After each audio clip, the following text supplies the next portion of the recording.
Olá pessoal, após a nossa aula, de aula online, nós iremos agora para a aula de cidadania moral e ética, para finalizar essa quarta-feira. Para finalizar essa quarta-feira, com essa disciplina, vamos precisar do nosso material de cidadania moral e ética, o nosso livro, e por gentileza vocês irão abrir na página 40, na qual nós vamos falar sobre o tema a natureza. Pessoal, nós vamos falar sobre a natureza. A natureza é tão organizada e perfeita que, se parássemos para observá-la, aprenderíamos muito. A natureza é sábia em suas cores, formas e movimentos. Os seres humanos dependem dela para sua sobrevivência, mas com o desequilíbrio ecológico, a natureza está descontrolada.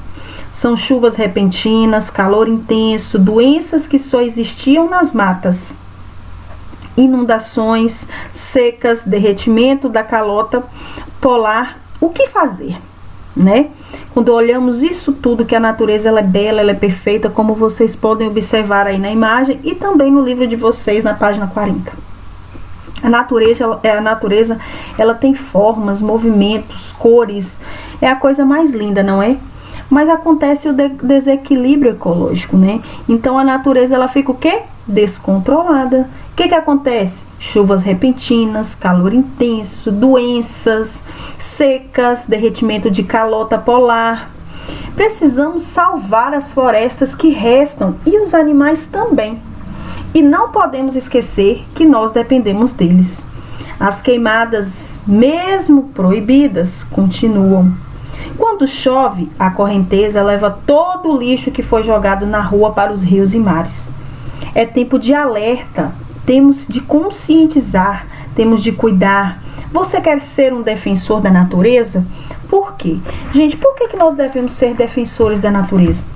Como o próprio texto diz, nós dependemos dos animais, das florestas, A gente não pode esquecer que nós dependemos deles. Isso faz parte da vida do ser vivo.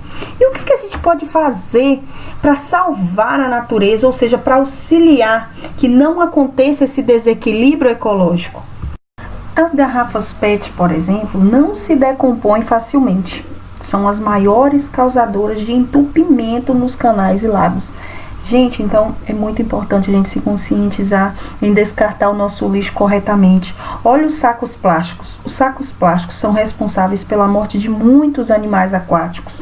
O plástico e os pneus são materiais que podem ser reutilizados, mas não somem mesmo quando vão para o caminhão de lixo.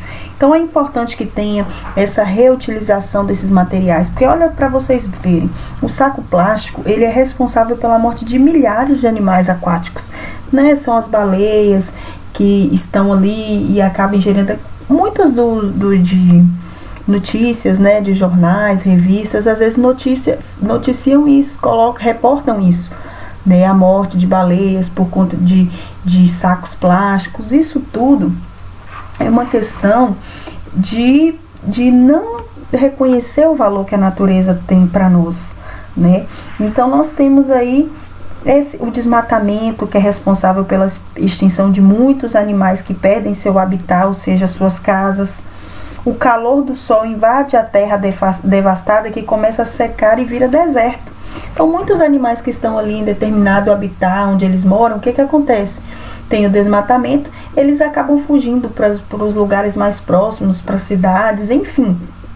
Acabam ficando sem casa e entrando em extinção, Só que a gente não pode desanimar, porque nós precisamos fazer a nossa parte, para que a natureza se recupere, mesmo que não seja totalmente. Pois os animais que foram extintos, por exemplo, não podem mais voltar. Então, os animais que já sumiram da natureza, por exemplo, eles não voltam mais. Só que nós não podemos desanimar. Nós temos que fazer a nossa parte, conscientizar as pessoas. Então eu coloquei essa tabelinha aqui de tempo de decomposição de alguns materiais que nós usamos no nosso dia a dia. Por exemplo, papel, panos, madeira, nylon, metal, alumínio, plástico, vidro, borracha. Olha o tanto de tempo que isso demora para sumir, gente, da natureza, para se decompor. Isso tudo aí realmente questão da gente não respeitar a natureza. É o que gera desmatamento, gera os animais em extinção, né? Calor do sol extravagante, quente demais. Então olha essa tabela e se conscientiza, tenta conscientizar as pessoas que estão próximas a vocês para descartar o lixo da melhor maneira, não jogar o lixo realmente no chão, né? Coisas que podem ser reaproveitáveis, levar a lugares que reaproveitam. Nós temos que fazer realmente a nossa parte. De acordo a todas essas afirmações que nós vimos aqui sobre a natureza, sobre o tempo de decomposição de cada lixo, né, que é jogado na natureza, no meio ambiente, nós vamos agora responder as atividades aí dessas páginas aí, né, para nos conscientizar mesmo. É mais questões pessoais, para colocar vocês para pensarem mesmo, para colocar a família para pensar. Então, a quantidade maior de pessoas que você conseguir conscientizar e você também se conscientizar em relação a isso, será de, assim, extrema importância para o planeta. Tá? Vamos começar fazendo isso hoje. Começamos assim, nós mesmos nos mudando, depois aderimos à nossa casa, as pessoas que estão próximas, e cada gesto, nem que seja simbólico, que a pessoa demonstre em respeito à natureza, já é de grande valia para o meio ambiente, tá bom? Vamos lá?